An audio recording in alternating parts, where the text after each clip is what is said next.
Hey guys, just before we get into the video, I want to remind you that a very small percentage of the people that watch my videos are subscribed, so if you haven't already clicked subscribe, I'd greatly appreciate it if you did. Also, if you enjoy the content, be sure to leave a like. Hey guys, what's going on? Today we have Alliance War number 7 of the season. This is a technical mismatch, but we end up doing really good this Alliance War for the most part. That was a joke. We do not do good this Alliance War. Yes, as I said, this is definitely a mismatch. This alliance is a lot bigger than us, has a more expansive defensive roster, and should be a really close war. Before I get into anything, they're actually running Bulwark, and this is not a node that we have faced this season. So this should be a good time. Looking forward to it. I don't even think I've really paid attention to anyone's videos regarding Bulwark, and I also want to mention that if you hear background noise, it's because the air conditioning is on, the heater is on, because I live in Minnesota and it is like -7 out right now, so that is fun. But Bulwark is already being a pain in the ass to me, and you can see that it's already very greatly mitigating my damage. So right now Captain Marvel movie is just struggling along, and it's gonna be close overall health-wise, because once those incinerates start getting placed on, they're going to do a ton of damage, and with those indestructibles on him, he's not going to be taking any damage. So you can see that my health is just getting melted down, and he's not taking any damage because he's indestructible. But luckily this special 2 will be enough to take him down to that point where I can just heavy him down to death, and right there, that is the fight over. Lost exactly 50% health with Captain Marvel movie, and he is down. Luckily, I believe that's the only fight we're going to need Captain Marvel movie for this Alliance War. The rest of it should be a mixture of Quake and Torch, but if we do end up using Captain Marvel movie again, don't be surprised. As I'm recording this, it is in the middle of Alliance War number 8. I just finished that Alliance War. Did spectacular. This Alliance War, not so much. Here, we're just going to be quickly quaking down this Mr. Sinister. Put this on 1.9 times speed, just because it's a really easy fight. And there should be absolutely no risk of me dying. You guys have seen me take this path so many times. Hazard Shift, Resistor, Power Focus 1, I think. I'm not really sure. But yeah, should have no issues getting this fight down. I've taken this fight so many times. Not exactly Mr. Sinister. There you can see we got clipped. I'm gotta keep that streak going of me getting clipped somewhere and somehow in the Alliance War. We can't ever have a perfect Quake season. We do have some really cool Quake fights, and then some not so cool Quake fights. The next fight that you guys are going to see is me quaking down a rank 3 6-star Nick Fury on Mixmaster, and this is the closest thing to a timeout I have ever had.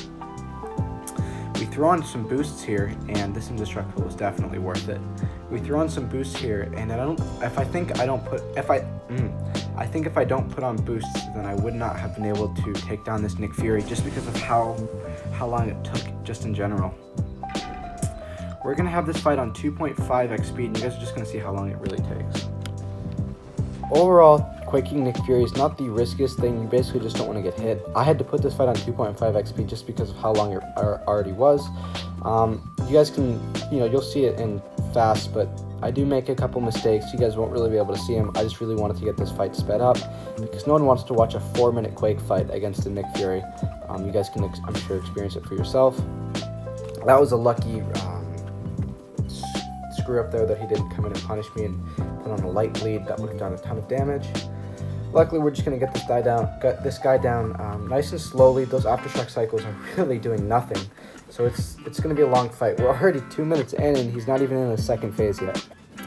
I think if this guy was also max sig, we would have timed out. There's so many different ways that would have killed us here, especially not running suicides. But we are already at the 2-minute 30-second mark, which is halfway, and he's just about to get into his second life. Not just yet, and then once he's in his second life is when the real trouble starts, because he is then stun immune, so you don't really ever get a second. There, I messed up and got hit by a heavy, but it actually ends up coming in and healing us, surprisingly, because of those bleeds. And this fight is going down really slowly. You can see that this Nick Fury is barely taking any damage per aftershock cycle, about 5%. We are down to 1:30, and he's at 10%, and we're going to finish this fight with under a minute left. This is the longest Alliance War fight I have ever had. and I'm not really looking forward to taking this fight again if I have to take it. I don't even think I was assigned this fight, but I knew that I could do it, and that is the end of that. Now we're going to be quaking this encroaching stun thing. I have such bad experience with him using Void. Luckily I'm good with Quake, and I know how to time it. I believe it's 8 seconds, and that's what I went with. We're going to throw on a health boost here, just in case I screw up and get hit by encroaching stun, which gets really close at the end, and I'm going to put in a freeze frame of that. This is, I believe, a 6-star rank 2. I'm not sure what SIG. I should have probably checked. Overall, it won't really matter. 140k health, I believe that said. Not sure if I read that right. And yeah, we're going to put this fight on 2x speed just because of how long it is. You want to wait 8 seconds in the beginning, and then you want to put on the aftershock cycles, so that way concussion is up when the encroaching stun hits. And yeah, that's really the fight over. Then it's just a thing, and you really need to make sure that you're getting your aftershock cycle started right away after encroaching stun, so that double concussion is up and you won't get screwed over. This fight's going to be about 1:30, and that should be the end of that. The thing is pretty easy on this node overall. I died so many times to him last season. Last season was not a good season for me. I died more times than I'd like to admit. I'm sure a lot of my Alliance members would agree with me when I said that I really sucked that season. And we're doing great this season, which is wonderful to see. And now you can see the freeze frame that I put in. This is showing just how close the last encroaching stun cycle was. Look at the encroaching stun time and then look at the aftershock cycle. This is honestly a 50-50, and it could have gone either way, and I'm really lucky that I didn't get stunned here. I probably should have gotten comboed in all actuality, but I won out by just basically a millisecond, which is amazing to see. And then since I survived that, that's the fight over. That was really sketchy at the end, and I saw that and I was like, oh crap, I'm gonna die here. And yeah. Now this is where hell starts to begin. This is an Immortal Abomination on redoubled determination, buff and balance, and whatever the last piece of shit was. Not happy about this fight at all. You guys can watch what happens. Just, we're gonna quake it. Good times, and, we're doing good. Overall, the animations feel a little bit weird, and they feel really slow for some reason on Immortal Abomination. I'm not sure why. And then watch what happens right here. Evade, dex, evade, and then I dexed, and he didn't come in. The same bullshit that happened with Dr. Doom happened to me again. And now, this is the best part. You ready for it? 5, 4, 3, 2, Assassin. The Assassin Mastery killed me. My evade canceled out, and I died. There's death number 3 of the season. Let the show go on. We'll have a good time. Good time right here. Let's see how this one goes. Attempt number 2 at Immortal Abomination. Let's just jump right in with Quake. And let's have some good times with Kabam's servers. And just Kabam in general. Watch what happens. Evade, dex, and then evade. And now I can't, for some reason, heavy. I can't heavy. I don't know what that was. Wouldn't let me heavy. And now, right here, I'm gonna die to the poisons because of a Kabam server bug that didn't allow me to heavy in the game. Yeah, I had a great time with that death. It was a fun time. I really enjoyed dying there because of Kabam. That was a fun time. Either way, shaking it off, that's 4 deaths in the season now. I matched my season deaths in 1 Alliance War to 1 champion. I'm not happy about that. I was sick and tired of Immortal Abomination. I threw on the biggest boost I had for Captain Marvel movie, and was like, you know what? Fuck you, Immortal Abomination. I'm going to kill you if it's the last thing I do. And I do kill him. And it's a hell of a fight to watch. So let's get straight into it. As I'm doing this, I'm gonna put this right here. Hashtag fuck you, Kabam. I feel like this is deserved. This is needed. I don't know about you guys, but I'm very content with placing this on the screen. And I'm gonna keep it there until I remove it right now. Put that in the comments if you see that, and you know what? I'll heart your comment if I do. If I see that you guys place it. Here, this is the ballsiest fight I've ever had. Captain Marvel movie, we're just going to melt him down, and that's the fight. That was risky as hell, but it worked perfectly, and that's what you love to see. Time for Heimdall. Captain Marvel movie, we're going to use for this fight as well. I was not feeling Quake at all. I have no interest in using her anymore in this Alliance War, at least. Use her, of course, in the next Alliance Wars. I was not feeling her at all. So we're just going with Captain Marvel movie here. This was a not fun fight because of because of Bulwark putting him indestructible so often. So we're just going to get to our binary phase, and he's going to go indestructible all the time. I don't know why I expected anything else. We are going to go in and punish there. Luckily, he didn't parry. We have those long distance relationships on us, and we can't heal because of willpower.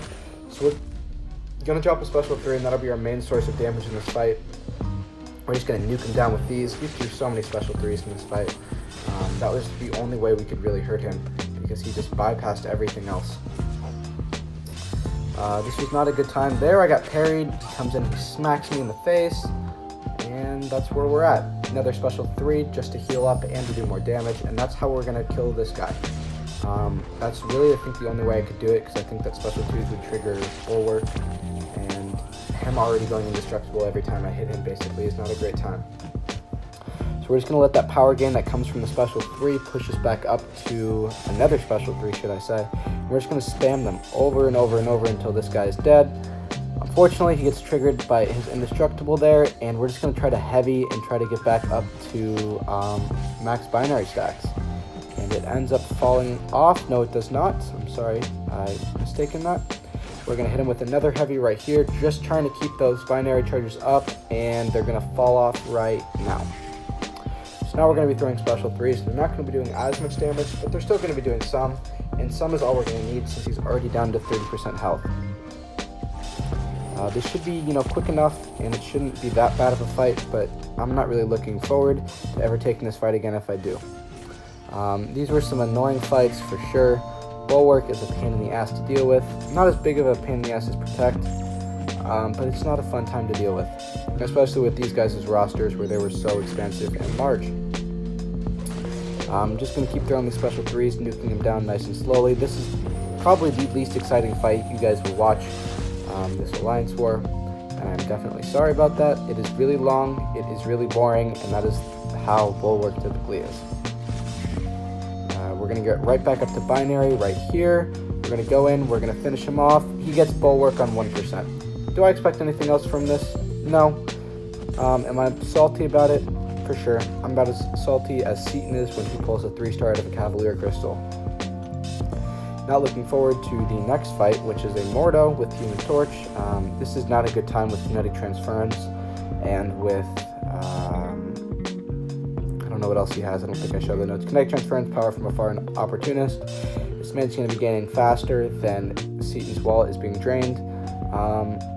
And I didn't use the pre-fight here because I needed to save it for the Professor X mini that I'm going to be taking. So we do have a lot of fun fights this Alliance War. We also have a lot of shitty fights, which I like to call Quake fights. And I get a lucky little heavy hit there. He throws a special 2 right as he's about to get to a special 3. I don't have a high enough sig on my Human Torch to risk getting back my pre-fight, and there I just absolutely miscalculated the power gain that he'd gained from hitting into my block, trying to build up smolders. So he gets to a special 3. We're going to fail with the heavy right there. He's going to hit us with the special 3.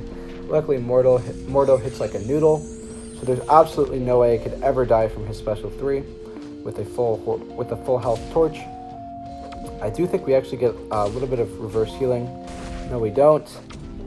We could have if we had enough smolders on, or if we had enough incinerates on him, but we didn't, which is okay. We're just going to slowly kill this guy, throw another heavy attack right there, make him throw a special 2, and this special 2 will be enough to finish the fight. Now we have some fun minis coming up. No more Quake, which is amazing.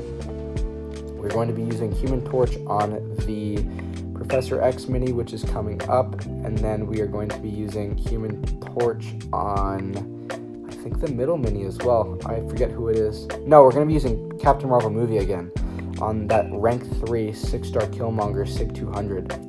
That was a fun fight. I would love to do that fight again as soon as I can. So we're going to throw on a pre-fight here. I don't know if we back out just to make sure that it's placed on. We do not. That was lucky. That could have really, really backfired. Human Torch is amazing for this fight because he just completely disregards Professor X's Falter. If you have an Incinerate on him, which is great.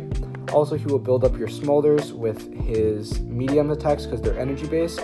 So it's basically like fighting a Mystic character, and you'll just absolutely melt him down.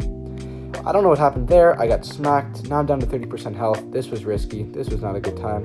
Going in punish right here. I don't know why it was so delayed, but I was. We're just going to build back up our Smolders. We're going to do another medium, light, medium combo, and we are just going to make him bait his special 2, which the Power Stings will do a ton of damage on. Do the same thing with the special 1, and this should be enough to finish the fight right there. Perfect. And now that that fight is done, we get to probably the most fun fight of the Alliance War. As you guys can see, we ended up using every single item that I had, or every single item that was available for me to use this Alliance War. This was a expensive ass war. I would not change it though, especially Boost. Boost just murdered me. Luckily, we're slowly starting to build back up, which is great. We're gonna definitely put some Cosmic Boost in the Overflow if I have the opportunity, and that will put us at a great spot. Those superior crystals, those superior solar crystals are definitely helping us out. We're going to go in, we're going to get up into binary, we're going to get that armor break on him, and this is probably my favorite fight that I can take on this node. Dragon Man was also a fun time. I just took him in the next Alliance War. We're going to throw these off, and we're just going to try to do as much damage as we can while in binary. And force him to dex his special 2. If he wants to throw it, there he does. A couple little edits in this video because of line notifications, like there's one right there. I'm really sorry about that. I try to fix that in the next Alliance War, and I do. This was just not a great war for me overall, and I'm definitely sorry about that. Here we're just going to keep putting damage into him. He's down 50% with one binary cycle. Once I get to the next hazard shift phase, which is Incinerate, I'll immediately be pushed back up into binary, which is an amazing thing about Captain Marvel movie. I do think that people are starting to think that she's falling off too fast. She is still absolutely bonkers for Alliance War. People just really don't use her as much anymore, which is a shame because she can definitely do she can do most of the really, really hard fights in Alliance War. Like, Hazard Shift is typically one of the most annoying nodes that you can take in the game, especially this node right here where it's stunning me as well, and tons of people die. And all it really takes is one Captain Marvel movie to just nuke him down. Like, this is the hardest Killmonger you could take on this node, no doubt. This is as maxed out as it gets, and we melted him down. That's the Alliance War for me, guys. Did not do great. We ended up finishing with the #1 MVP, but that's all I got. I hope you guys enjoyed the video, and I'll see you in the next one.